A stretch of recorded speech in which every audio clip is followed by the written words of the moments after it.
It should. Let's see.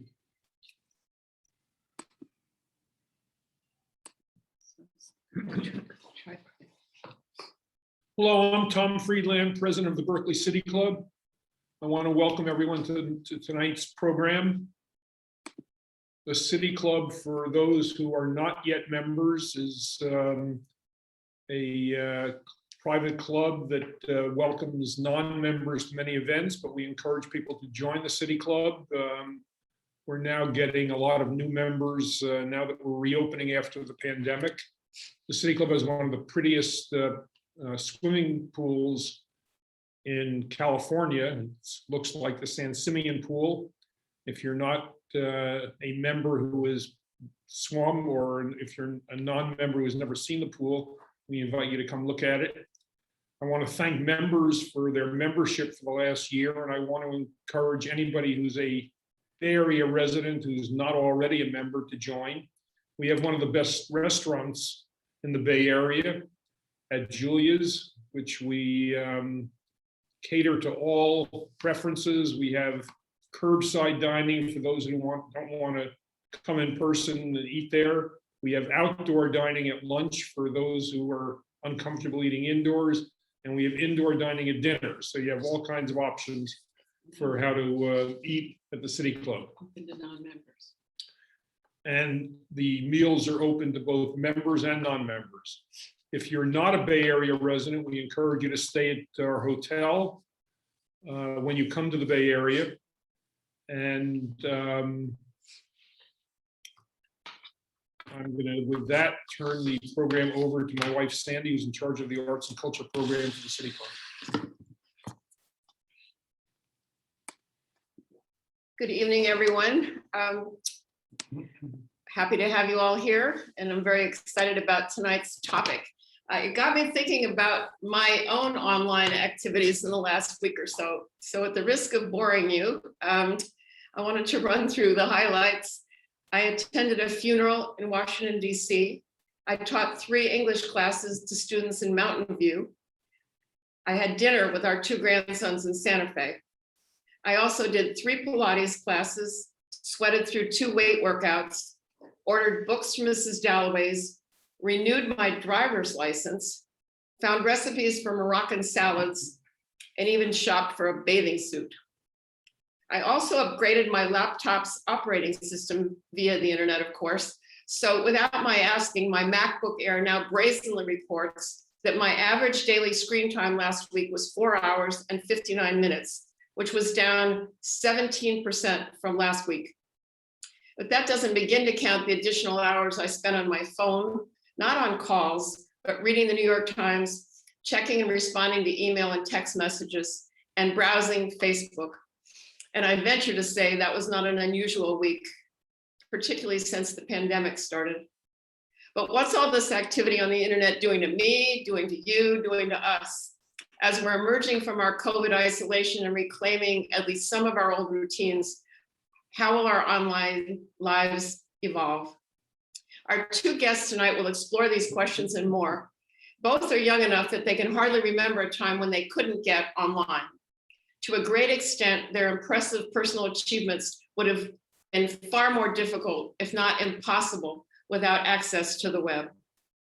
Our featured guest, Chris Colin, an award-winning San Francisco writer, has taken a satirical look at life without the web in his new little book, Off, the Day the Internet Died. It's written in mock biblical style. It's a parable for our time. I'm going to read just 1 page, and he may read some more later.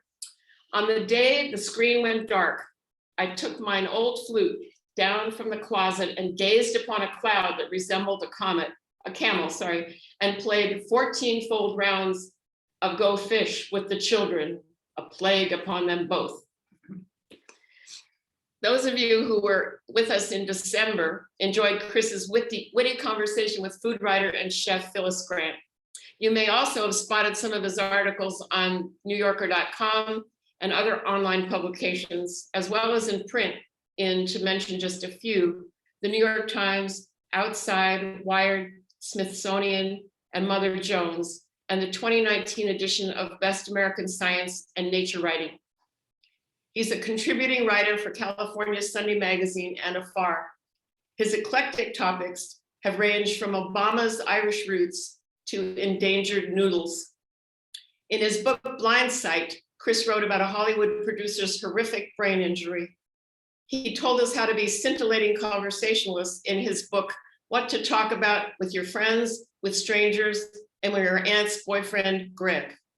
His book, Camino, about the beloved Oakland restaurant that closed in 2018, was nominated for a James Beard Award. During the pandemic, he's published an online newspaper by and for kids called, of course, 6 Feet of Separation. He's now working on a TV show about the rent-a-friend industry in Japan. Joining Chris tonight is an Oakland-based journalist with one of the best names ever, Alexis Madrigal, whom you may have heard a few weeks ago doing an excellent job of hosting the first hour of KQED's forum, and we hope to hear more of him on the radio. Alexis says he's been on the internet since he was 12 and has been thinking and writing about it ever since.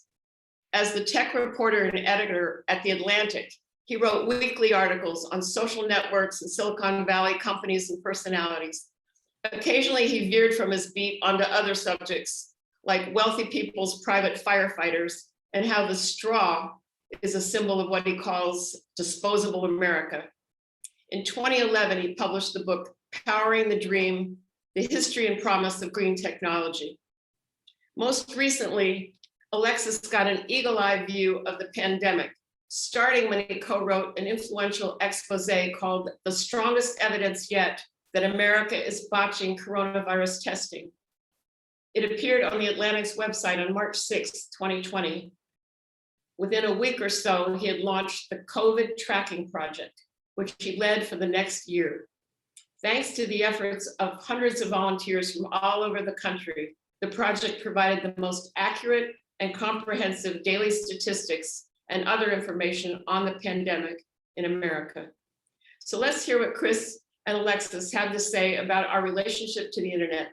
You can use the chat function on Zoom at the bottom of your screen to submit questions for our Q&A, which will follow their conversation. So without further ado, Chris and Alex, we've figured out finally how to have both of your faces on the screen at the same time. And we're so happy to have you with us. We only see one of you, but I think Chris will soon appear. There he is. All right, good. Hello. If there's one thing I'm 100% sure about when it comes to the pandemic, is that I'm tired of looking at my own face. Wow. Ditto. But nice to see you, Alexis. But it's also nice to see you. I wanted to just take a minute to talk about the internet, just because Sandy's really quite remarkable intro. I mean, I've done a lot of events. That's one of the best intros I've ever heard of two people. Thinking about like how the internet essentially became everything. You know, there was a time where you did something called like being on the phone, and you did something that was called word processing, and you did something, you know, that was called writing letters. And now basically everything just became the internet. And that's one reason, that's basically why this book works, right? That the idea that like literally everything now occurs in some way or somehow uses some component of the internet, from the sewage system to, you know, really the way you just look at mountains, you know, that you look at it in this kind of picturesque way. And I think the first question I want to ask you about is, do you really want to turn the internet off? Is that really what you're after here? Yes and no, both. Yeah, I would say that I'm deeply ambivalent about whether the internet should go off. I mean, if it did, everything in my life would fall apart instantly, as I'm sure it would in yours. I would not be able to work without some serious rejiggering, and, you know, God knows what would happen to my poor little children. And then some, like, even more, you know, broader things would happen that would be terrible around the world. I'm not cavalier about how essential the internet has become. And I'm also not someone who thinks that we should, you know, try and walk away from our phones several hours a day. I mean, that's fine. I just don't happen to think that that works very well for most of us. No, my agenda is a little bit different than that of an abolitionist. So what is this kind of like fantasizing about the end of the internet and all the things that would go away? What does it do for you think? Like the imaginary space it kind of opens up for people? I mean, to be clear, this was supposed to be a funny book, so it's supposed It's to funny. No, it's make definitely a you funny book. laugh. You should buy it. It's off. But it's also, but Very no, you're right. It's a Trojan horse. I mean, it was supposed to be a funny book that kicked off some slightly less funny conversations, but not in a scoldy way. I don't think any of us feels like being scolded anymore about our screen time. I do, if I can go into serious non-funny mode, I think that we have all been we've been so in the internet for so many years, and we've gotten so used to hearing ourselves complain about whatever we complain about, whether it's being distracted too often or toxic social media or not getting out into nature enough. We've heard ourselves whimpering about that stuff for so long that I think we've sort of gotten inured to our own beefs with the internet. So I sort of wanted to remind myself mainly that you can look at the internet as a thing separate from yourself. Because the more and more it becomes the air we breathe, the less we sort of have that critical distance from it. Yeah.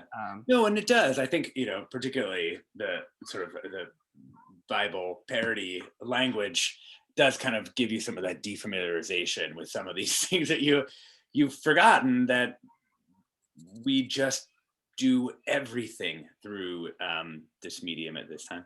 Yeah. So I do want to ask you about a bit of your history with the internet. Okay.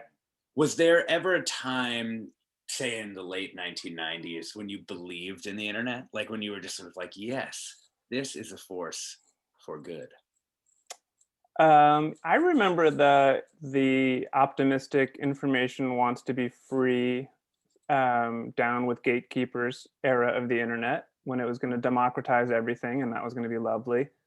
Yeah, I think I didn't into it. Like you can remember it, but did you feel that as like some of those utopian strings in your heart? No, because I also felt like the internet was really like sort of nerdy, and I already saw people, spending too much time on the computer, and I saw myself having that tendency, and I thought, I don't want to become someone who doesn't do offline things. So I felt, I guess it was that people who were into it were really big evangelists. That's a better way of saying it. And I'm leery of evangelists. Can I like switch seats and answer my own question? Well, yeah. Well, just I have a lot of questions for you too. The utopian role, because I think I have a slightly different history of this, in the sense that I did grow up I was born in Mexico, but I grew up in this rural place, and it was really boring. And the idea of like, oh man, you'd get your like hands in the soil, and you'd like, a lot of the things that we now see as novel, I was like, I'm just moving gravel piles around. What are we talking about? Right. And my online life, by contrast, was filled with conversation. I was 12 and I was having conversations with professors, and who knows what they thought about it, but I thought it was fantastic, and I was meeting new people and learning new things. And it felt like at that moment in time, it felt actually like a new kind of human experience. And I think the metaphors that we used for it back then, of like kind of had this kind of more wandering, exploratory mode. No one said you didn't doom scroll the 1990s internet, right? You like wandered it, you surfed it, you were on this thing, right? No one surfs their phone anymore. Like the language, I feel like, is like kind of telling us that something changed. And I wonder if, when do you see that change, or how do you sort of track your own evolution in thinking about the internet? Yeah, I mean, well, first of all, I agree gravel is wildly overrated. I actually love moving gravel. It's probably a bad example. It's one of my favorite things, but yes, it's also boring. Well, no, but I think, I mean, in all seriousness, part of what I wanted to sort of acknowledge in doing this book is that we've gotten so internet-y in our lives that sometimes when we finally break free and go out and do something in the real world, it's a little slow. It's a little boring. I mean, the cultivated life is much more interesting, of course, by definition. Um, so yeah, I do think that's part of the experience, is realizing that it is a lot better still, even after those early happy days of surfing. I still think it's got a lot to recommend it. I don't spend a lot of time talking about how miraculous the internet is, because the internet is the status quo, and I don't think the status quo needs me supporting it. But of course, I think that yeah, it's better than a lot of things, and it's certainly like essential to a lot of people. And I don't mean to be blithe about that, but I do think it started to tip over, as you noted. I mean, I think when we saw that happening in the political sphere, that's when it really became vivid how pernicious it could be, and how people could exploit it. And it wasn't just this happy place where you're suddenly encountering interesting new voices who had been excluded from the conversations that we were otherwise having and seeing. Yeah, I feel like it was when politicians and when corporations started learning that they could use this this tool to their advantage, whereas it used to be sort of, it had a counterculture vibe to it in the beginning, right? That's when things, I think, started to get dark, is my sense. Yeah. But you know more about the history of it. I'm just vibing here. You tell me if I'm right.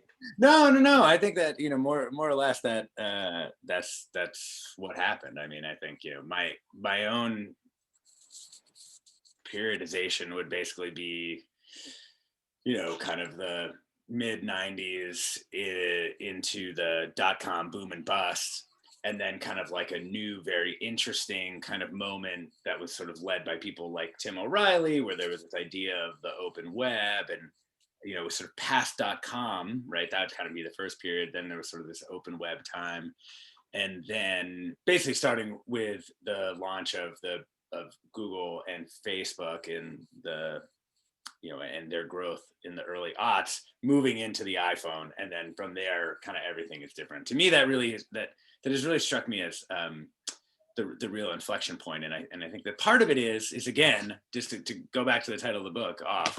I think that part of it is, before, you would get on the internet and then you would get off. So everybody, even as you were growing up, because we're roughly the same age, we could get on and then we'd get off of the internet. And so we had that experience of the world. I don't know that my kids actually have that sense of like getting on the internet in that way. It's just something that's always there in this ambient way, and they're just like, hey Alexa, play Bad Bunny, and I'm like, oh, maybe some bad words. It's just always there in this way that that was actually the intent of people. They called it back in the day ubiquitous computing, but they thought that was a good thing. I think now one of the problems is we've created a system in which that ubiquity is like pretty rigorously enforced by a bunch of design patterns that exist in the apps, by a bunch of like social relations, by the way that corporations and other sort of responsibilities have like reinterpreted that always on internet to mean always available for all sorts of sort of life critical tasks. And I think that it brings me to my next question, which is, I do think that one of the longings in this book, it is a funny book. Like, I don't mean to make it like sound like it's too serious. The word "p" is in it. It's very funny, even for young people. But it's really this longing for a different pace of life. Yeah. Which feels literally impossible as long as the internet exists. Do you think that's true, or do you think we could get this pace that you're sort of longing for, but like keeping the internet? Is that possible? Yeah, no, it's not. I'm positive. I think the pace is one of the worst parts for me. And that's another reason I sort of wanted to shine my little picture book light on it, is because I think it's becoming the norm so rapidly that we forget how addled we are and how strange it is to have this reality metabolism that we have. I mean, you think about, I mean, just to get extra dark for a moment, you think about when there's a shooting in the news. Used to be that would be like a months long story that we would all, be digesting for day in, day out for months. And now, oh my God, I mean, a terrible thing happens, and within a day, the news cycle has shifted, and then everyone's got a different take on it, and then a different take on those takes, and then some other crazy thing is happening. Maybe crazy things were always happening quickly on this planet, but at least you processed them a little more slowly, and I really feel like that's one of the things that's warping us most. And I can't imagine how you slow the pace down if you can always be receiving information. And also, and it's not just that we are always receiving it because we're always online. It's that it creates that hunger. So even in those slow moments, this is the darkest part for me, is that we long for that constant rush of information and noise. We become addicted to it. And like, I think you really get it, one of these kind of pernicious, but kind of hard to, and I'm looking for the actual page and I may not find it. But you kind of one of these like very strange, pernicious things, which is that you end up structuring your thought for consumption. And because of that, maybe not in a totally deterministic, you'll never have a thought that's not for consumption, but in kind of a probabilistic way, you'll get into the groove of having thoughts more often that would be consumable thoughts that you could put out via your Facebook page or your Twitter page, or who knows, your LinkedIn page. I've seen people who do that. It's odd, but it's a thing that happens. And your Instagram feed, whatever it is. And I do think that's one of those kind of narrowings, and I'll, in a kind of work way, when I first was working at the Atlantic in 2010, well, I was always working on the internet. Like I've worked for magazines my whole career, but I have worked on the internet part, and we used to publish some weird things. And I don't mean that in a bad way, in any pejorative way at all. I mean, like, they're shaggy. Like you read 1860 Atlantic, 1880 Atlantic, 1900 Atlantic, 1920 Atlantic, 1940 Atlantic, 1960 Atlantic, 1980 Atlantic, 2000 Atlantic. There's a lot of pieces in there that are pretty weird, and weird in ways that they, in a very specific way, in the sense that they're not designed to travel on the internet with any kind of velocity. They have all these strange edges and sections, and they're designed to be consumed in a between covers in a different way and thought about. And particularly around like 13, when Facebook became such a dominant player for a time, the way I tried to describe it to friends was like, suddenly we had to sand all those edges off. Yeah. Like it was like before you were putting these stories into they could just travel in a bunch of different ways, but the tubes kind of hardened and required that they were just these smooth little torpedoes of stories. And I think you see that more and more. I mean, I feel like it leads to my next question, which is, you as a writer, how often do you think about how you're and someone who came up in really print journalism, how often do you now think about, oh man, I need to make this story a little more immediately comprehensible because it needs to move in a social environment, in the social media environment? God, maybe if I did that more, I'd be, I don't know, much more successful on the internet. I don't know. I agree. I think that even though the internet has the illusion of being everything, in practice, what you get is essentially a kind of a market tested version. And yeah, maybe that's the impulse to make your internet content palatable to the internet community is just sort of built in now. I don't even see it in myself. But yeah, going back to what you were saying earlier, those impulses that may or may not be invisible in us. We have this new dog. We got a pandemic dog, and she sits like a person sometimes. And my kids, we have a constant battle in my house. Do you take a picture of the dog, or do you just enjoy it in real time? And I try to, in my in my fuddy-duddy way, I'm always trying to make the case, you can just enjoy this dog sitting like a person. You don't have to take a picture that I will later delete anyways. It's just sort of, mediated reality kind of impulse Mm-hmm. that I just think, I have it somewhat, you have it somewhat, our kids have it, like 100% basically. Mm-hmm. And then, I think sorry, I'm pivoting to parenting for a moment. No, yeah. I think that, to kids, hearing this kind of conversation that we are having would just be Ridiculous. It's just like a couple of, dinosaurs talking about, it's just The sky. this guy.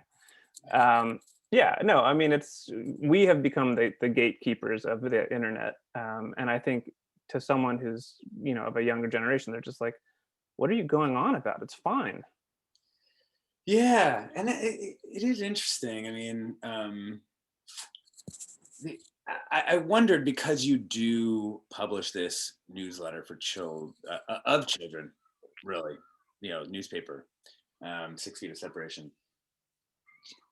How do you think the pandemic specifically has changed their relationship to the internet at all? Because one thing I will say is I don't think my kids have any eagerness to be on a computer specifically, because they identify the computer with Zooms and they think Zoom is terrible. That means Zoom school. And so they're just like, are you on the computer? God, why are you doing that to yourself? The phone, however, so I'm just wondering if you've, in talking with these kids, if you've grasped some changes in their relationship with technology. Yeah, I do think that this is anecdotal, but I do think kids maybe are a little less eager to grab your phone and monkey with it than they were before. Maybe they've got a healthy allergy to it to some extent. But I really think, as with anything else that happened this past year, we just don't know. And the thing that I worry about with kids and with non-kids is that the constant internet use over the last year has really worn away any resistance that we had. And I'm thinking about something I saw yesterday in the news, which is that New York City has officially banned or done away with the snow day. Next time it snows and the city gets shut down, kids are not going to go sledding and have snowball fights. They're going to Zoom school. And the fact that kids and parents spent the last year, basically becoming, used to that phenomenon, I think they'll probably put up less of a fuss, is my guess, which is a big bummer. You should have snowball fights and sledding days instead of being in Zoom school. Yeah. I mean, I think, sorry, as I don't know if you can hear, there's like 4 car alarms going on outside simultaneously. And I'll just use it as a jumping out point for a question, though, which is that, one of the things that disturbs me most about the online world, and particularly as I see it experienced by my children, but also by me too, is that one of the design patterns of the internet now is that when you like something, you get things that are more like that. And there are rarely sort of random intrusions, things that come in from the outside and sort of disrupt that. I mean, the whole point of that kind of mediation is that doesn't happen, that in fact you only see things that you're interested in, with maybe like the very pinnacle of that being things like TikTok, where it's literally just like, don't like, and then you get more of the things that you sort of have spent time with. Not that we need a solution here, because I'm not sure that like a solution is the appropriate way, but like, how should we think about introducing friction, novelty, strangeness, those other things into our lives, so that kids recognize that, not everything in the entire world is an algorithm built to make things more pleasing for you. Right. Or that pleasing is not always better necessarily. Yeah, I mean, this is where we get into the sort of second half of the book. The first half of this little picture book. The book it started at 400 pages. We winnowed it down to about 20 pages. No, I'm kidding. It's a very small book. The first half is like, the internet goes off and people freak out. And the second half, humanity sort of pivots and starts to readjust. Oh my God, I just forgot what I was going to say. Talking about how we introduce like friction or strangeness or Yeah. So thank you. I appreciate that. I think that, the question of how you actually achieve, sort of combat some of these things that we're talking about, I think we do have to go offline a little more, but I really sort of bristle at the very well-meaning movement that would have us just sort of go cold turkey on our phones and on our screens, because I just think that's really hard to do, and it underestimates. What troubles me more about those messages is that it understates how powerful the forces are that would have us be online all the time. It's not just like a willpower thing. Like they're, as you know, Alexis, they are actively working to addict us in all these different ways. So so that's why I don't sort of issue a lot of bromides about leaving your phone in another room when you go to bed. I mean, great if you can, but I think my little untested strategy is to just remind myself of these other parts of myself that I have, because I think we are quickly losing touch with the parts of ourselves that enjoy getting lost in a city, that enjoy going into a restaurant where we don't know if it's going to be good or bad because we haven't read the review online, that enjoys, watching a really bad movie because we didn't have Netflix. The TV. Yeah, right. Yeah, right. So I think that it takes a while to get reacquainted with those little pleasures. And they're not even pleasurable, those pleasures. Sometimes they're just sort of meaningful in an uncomfortable way. You think about all the difficult times you had before the internet was there to help you along. Yeah. But I think this is my gamble. I could be wrong. We'll check back in 20 years. But I think that if you reacquaint yourself with some of those feelings, I think that my hope is that we will connect with sort of another register that we sometimes connect with, and that will be a little more fulfilling in a way that the internet just can never approximate, and that will feel good, and that's where we'll get our little dopamine hit instead of from getting a like on our picture on Instagram, and we'll do that more, and then all these problems that we were talking about will be magically solved. Does that sound good? I'm into it. Okay. I guess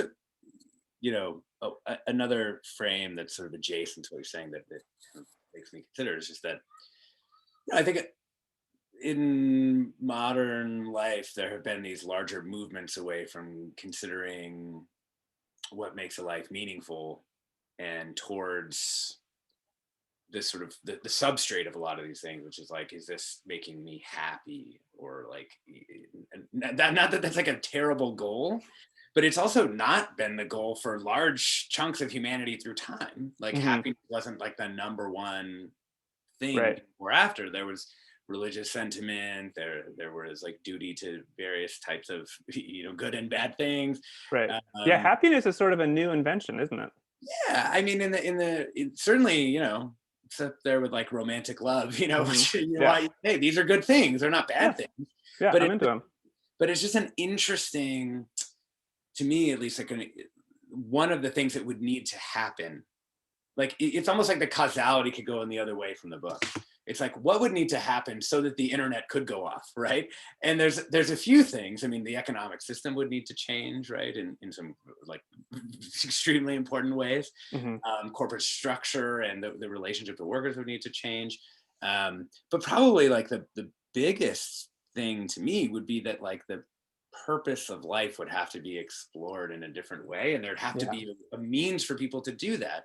It's not like people through time have been great at evaluating meaning in their life, absent some larger structures to help people think about those things. And I'm not like making a play for sort of a return to like strict religiosity necessarily, but it is kind of an interesting thing how difficult it is to even imagine lives that were largely guided by meaning instead of like, material concerns and I think you're right. I think that, and I also think that the search for meaning, not that I was good at it back in 1984 or whatever, but that sort of bumbling, occasional, sporadic search for meaning, that's like the first thing to go when your internet's humming in the background all the time. I don't know why, but it's just, that is one of the first things that you lose, along with reading hardcover books and writing letters to your relatives or whatever. I mean, for some reason, that search for meaning, it just dissipates. I kind of think it's at least partially that it's hard work to do that.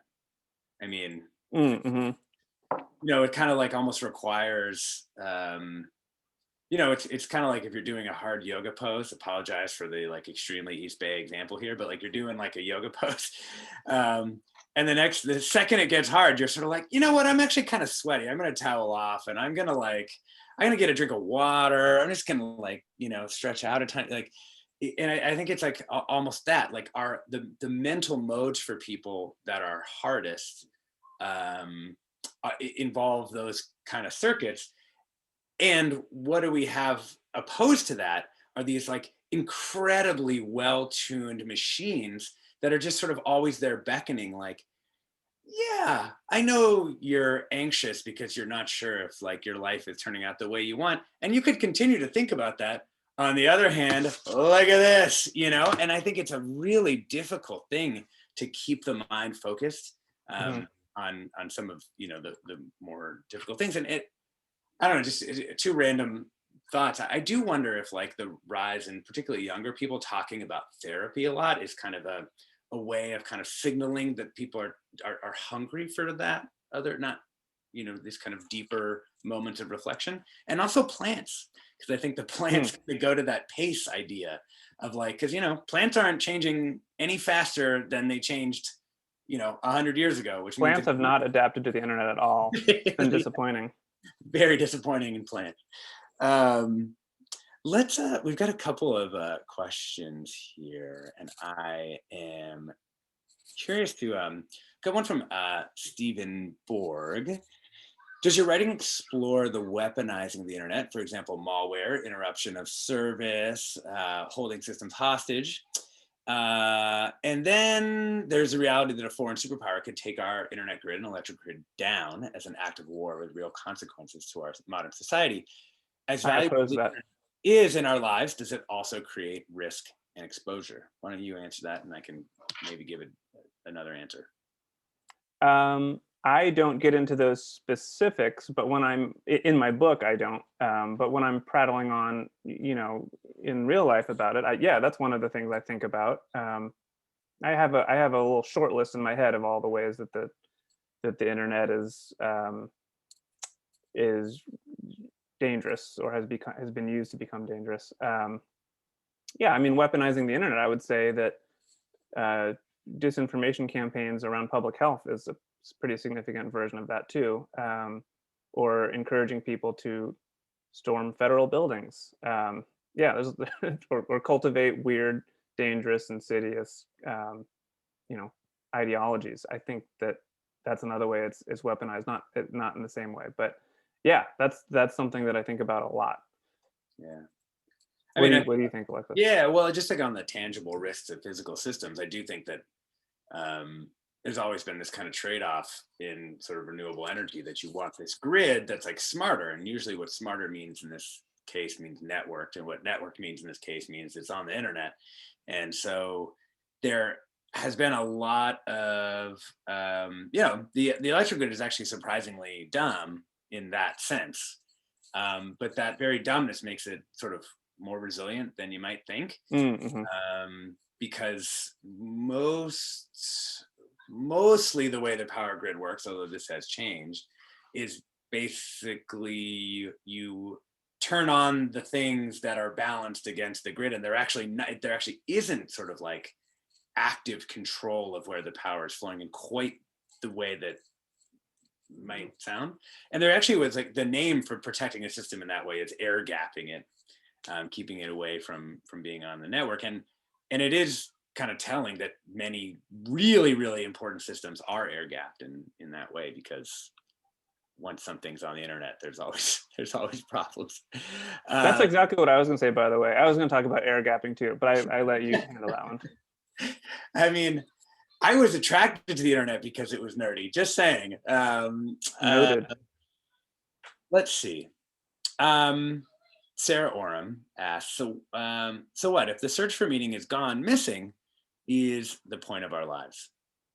You got like 1 minute, Chris. I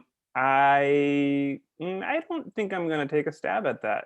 I would hate to say the wrong thing and then steer innocent people in the wrong direction, and then they would squander their lives. The stakes are too high. I will say that. No, I'm not going to say anything. I don't know. What do you think, Alexis? I mean, I think I'll give like a historical-ish answer, which Okay. I don't think it's like gone. I just think it's harder to do, and it was always kind of hard. I mean, it's for a lot of human history, people just were like threshing wheat, and so or like farming rice, and the search for meaning was sort of a bonus if you could get to it. And I think like the problem is we sort of have found ourselves in that place where we are just like working 14 hours a day in some way, accruing financial or social capital, and like, hey, you go to bed, you're tired, you don't have time to finish off the search for why you're doing all that stuff every day, or not even that, not even why you're doing it, but just sort of why you exist in the world. So. Yeah, I mean, the why, I think I stopped asking myself why a while back. I think it was some other variation on that question that didn't start with why, but I'm not sure what it is. I know I think a lot about this moment in a Chekhov story when the character, I can't remember his name, he ends up, after all kinds of Chekhovian drama, he ends up floating on his back in a river, and he's just like exclaiming at how perfect it is. I don't know. I think about that for some reason when I think about life in broad strokes. I think like one response of a lot of extremely online people, is this term that some kind of pejorative, kind of not pejorative term, extremely online, for people who really like know all the memes and all the stuff. Right alongside that same group of people is, at least in my mind, in my own sort of mapping of folks, are people who are really like quite interested in embodiment. And there's a lot of people who, if you follow these sort of trends in culture, the idea of people who are like in their bodies and want to sort of feel what they're feeling in their, I see that as a really intense reaction to the internet, which is fundamentally disembodied kind of thing, and people are sort of having to work so hard to have not even the Chekhovian epiphany kind of moment, but just to sort of be like, hey, how do I feel inside? It's like, and you see the rise, particularly here in the East Bay, but I actually think it's a little broad in that, of people who just want to feel their body being a body, whether it's CrossFit people or it's like the yoga people. There's just like a drive to just do something where you're thinking about your muscles and not like your Well, I'm glad you mentioned that. I want to ask you in a minute to tell me, Alexis, like some experience when you think of sort of connecting with your offline Alexis, and when you feel that sort of deeper connection to yourself or to the planet or to your community or whatever, anything that doesn't involve a screen. I'd like to hear. I mean, one of the best things about this book experience has been I get to have an excuse to ask people what brings you joy or weirdness that you don't find online, like what's happening to you when you're having those like really great moments offline. So I'm going to ask you that in a second, but first Sandy asked that I would ask if I would read just a little bit more of this book. So I'm going to read just a couple pages. Yeah, do it. Like Sandy said, it's written in this sort of faux biblical voice. So you have to imagine a voice of God. I don't quite have that, but just do it in your head. I'm going to skip around too. You're smart. You'll follow it, but I'll skip pages here and there. Basically, I'm talking about when the internet first goes out in the story. On the day the screens went dark, I stood in the yard and the sun shone brightly, but I was brought low, for I knew not where the stars of Saved by the Bell were now, nor which remained hot, and the information could not be Googled thereof. I don't have all this. I should be sharing my screen, but I'm too lazy to do it. But the illustrator of this book is wonderful. Her name is Rini Shaw. Yeah, I can find the page and I'll hold it up to the camera. Okay. We'll do it old school. On the day the screens went dark, mine laptop bore no invitation to purchase printer ink, nor CBD oil, nor did Aunt Kim linketh to broken religious website. Come unto me, children, I declared. Let us walk IRL. On the day the screens went dark, 70 inches of sewage streamed unto the basement because forsooth, turns out the internet controls the something something wastewater treatment something. Okay, so mixed bag. On the day the screen, oh no, she already read that. I don't have to read that to you. Basically, it starts to sort of turn a corner and people start to reconnect with that version of themselves that is a little more grounded, a little further out there in the universe. So that's what I wanted to ask you about, Alexis. When do you feel those moments when you're sort of existing on another plane a little bit? I mean, I mentioned plants, and I think that would be it for me. I maintain my little succulents of many kinds, and I've gotten very into rooting the succulents. So, I usually asking, but sometimes not, take tiny clippings from my neighbors, and I've grown a whole succulent garden out of them during the pandemic, and it's been really interesting because I was explaining that I did this, and one of my colleagues at the Atlantic was like, "Oh, I totally get it because they change, but only a little," and that's really true. Like every day, you go check all your plants. Sometimes they've changed, but sometimes they haven't. You just gotta wait. You just gotta wait on like the time of biology for those little roots to pop out before, and then you can stick them in the ground. And it's the only thing I get that gives me that same sense of like when you've got a little child. Chris and I both have kids. You've got a little kid, and they're changing like every day, but it's almost the change is like much more measurable. It feels like there's always something new to check in on in that way. And also we go 6 months and they're a totally other creature, Yeah. So I think it's that. It's almost like the reflection on the passage of time as reflected in sort of the life of biological creatures that really connects me to that. We have a couple other questions though, so why don't I get them to you? The internet became absolutely indispensable in the last 14 months. We learned some new constructive ways to use the internet in the last 14 months. Has that changed our relationship with it? Yeah, I think so. I think what my concern is that when pandemic number 2 comes around, we're all set up to just immediately slip back into these habits, or even without pandemic number 2, maybe as we start to emerge, knock wood, from the current situation, in as much as we are, maybe we stop ordering as much from Amazon as we were a few months ago. But I worry that like I said, our resistance to the internet has been ground down, and it's not going to take much to get us to do that again, or to, we talked about pacing before. For me, the worst parts of the internet are what it facilitates as much as the internet itself. I think a lot of people are going to want to work from home in the future, and that's lovely in a lot of ways, but it's also, I think there's trouble there because it means we're always working. I mean, in the short term, we think, oh, this is nice. I can, see my kids when they get home from school, or I can see my partner, or I can just have more time around the house. And, there are real advantages. There's arguably a lower ecological footprint, we all stay home. But I just think, there's other things that are going to come up. We're going to realize over time that we now are available to work all the time. And that scares me, and that we won't really distinguish between working and non-working. Richard has a comment, which I'm going to append a question to as well.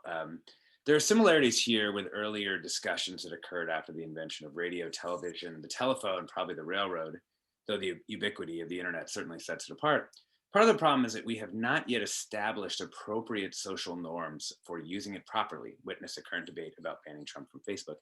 And I think one of the interesting, the question that occurs to me out of that comment is it possible that what we now see as this like epoch-making change of the internet being woven into every part of our lives will actually kind of shrink down in this way that just it'll kind of fade into the background, and there'll be enough that there'll be more space again somehow, that it will almost fail at fully capturing us, and there'll be new freedom, but not in a way that they're like turning it off, but it just kind of melts away in a different sense. Yeah.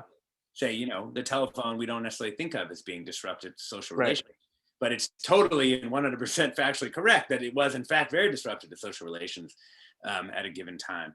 There was a huge fear about the novel when novels started to become popular. Women in novels, big crisis. Women were daydreaming too much because they were reading novels. And that was like, there's a time on this planet, that was like the number one crisis, is that women were going to be too distracted by their novels. And, there was a lot of hand-wringing about this. And we seem to have gotten through that problem barely. But so, yeah, I do think we always worry about the wrong thing. And maybe the internet sort of simmers down and becomes, less of a concern. But I don't know how you measure those things. I mean, people always talk about TV, and they'll say, well, we all worried that TV was going to melt our brains and we're all okay. But I'm not sure that's true. Yeah, right. Exactly. Yeah. So I was going to say that I think that one way of thinking about the internet is that it became largely a replacement for watching television. Yeah, exactly, Richard. That's, one of the things that is amazing. I wrote about this in one of my Atlantic stories years back. Was I think TV watching only peaked in like 2010 or something like that. It was a little later than you would think. And of course, the hours watched for most American households, I think they're still over 5 hours per day. So you really think about just how much time Americans have spent staring at screens of one type or another for all this time.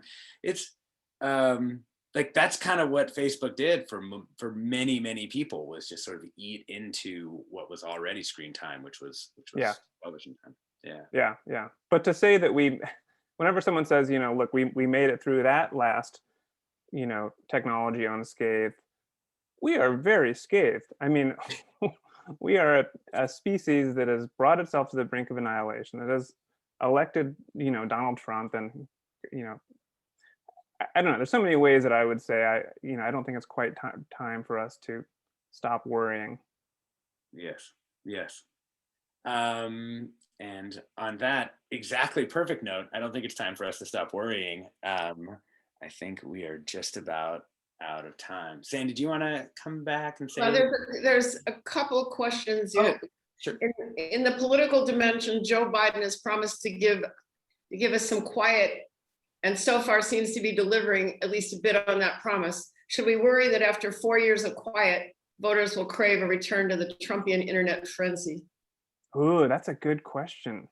I got to admit, when Trump first left, I had like phantom limb syndrome from just the dark thrill of whatever terrible thing was going to happen the next morning, when I could, that thing, you live in California, you pick up your phone in the morning just to see what horrible situation had started to unfold on the East Coast that morning. And I was glad to be done with that chapter. But I think, if I'm honest, like some part of me had gotten a little addicted to the adrenaline rush of of that, just like intensity. You can become like hooked on intensity. And I wonder if a quiet, competent administration will, leave us, itching for something that's a little more dramatic and the kind of thing that would fit more nicely into internet culture and pace, like we've been talking about. And I can tell you one thing: subscriptions at basically all publications fell off a cliff on January 20th of 2021, which is totally fascinating.